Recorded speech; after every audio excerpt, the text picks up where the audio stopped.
Right, so this is Mock B, and we're looking at the objective questions. We're looking at the first 5 questions here. As usual, you would have read this, so I'm just going to pick out the main key points, and you've probably worked on this, so we're just discussing a number of ethical issues here, yes, and if you like, threats, and if you like, question of safeguard. So principles, ethical, all the threats, and of course what safeguards would best protect us. So Dark and Co. They've been an audit client for 7 years. So the key point here is that this is not so much an issue if they weren't listed. So they can be with you. The 7 starts to make sense or becomes an issue when we're dealing with listed firms. Um, that's the first thing. So here, the audit engagement partner has remained unchanged. So if it's not a listed firm, we can overlook this. But as soon as it's listed, things change. We must rotate after 7 years. Now, it also says that the audit engagement partner has inherited 5%. So really, this is not sort of suitable in the extreme. You shouldn't be inheriting, or well, you shouldn't remain. You shouldn't own shares of your client. It goes against independence, just ethically.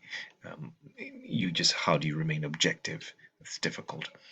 Um, and the question then becomes one of significance. Do you say it's 1%, 2%, 3%? It's one about the valuation. So in order to prevent all of that, you just can't own shares in your clients.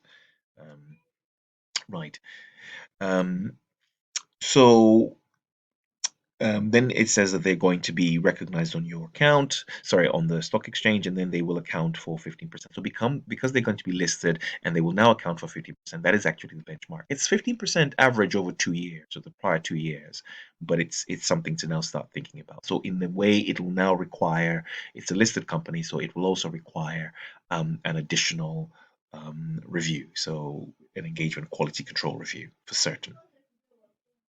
Right. So during the year, there is also an issue with things that we have allowed or signaled as or prepared and sort of said this is allowable for tax purposes, but there are issues with that. So anyway, let's look through here.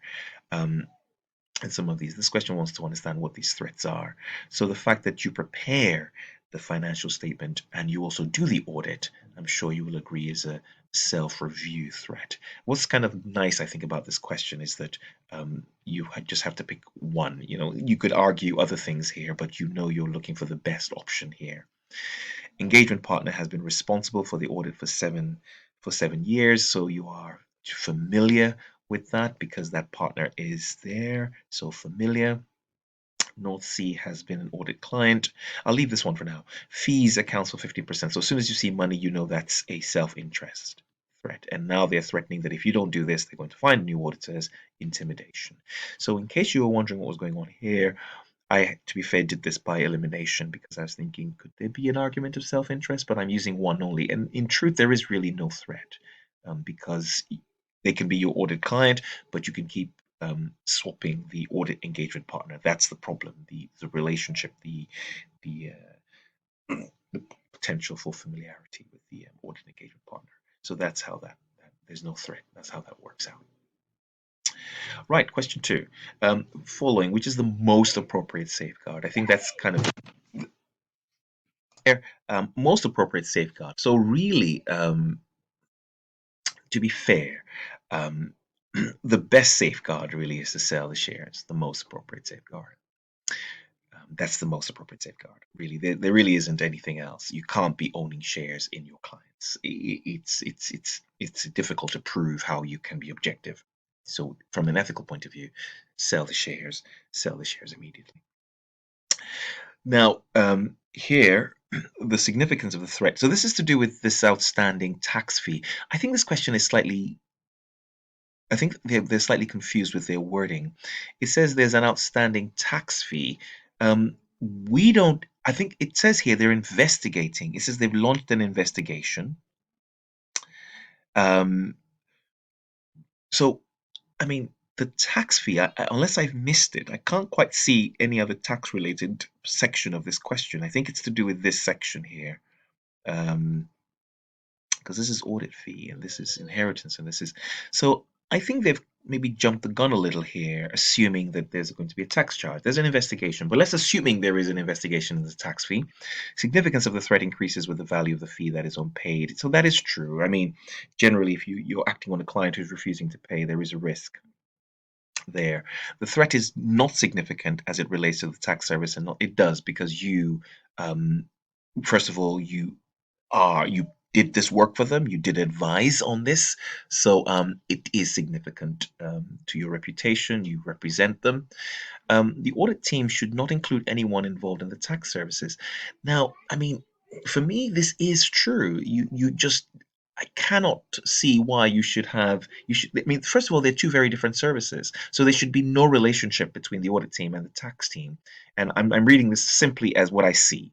The audit team should not include anyone involved in the tax service. The audit firm should consider ceasing any work until yes, the should consider. So that's the whole idea of thinking about it. Yes, you should consider not doing anything. Number four, which two require specific consideration now that they are listed? So definitely now this is a requirement, an audit quality control.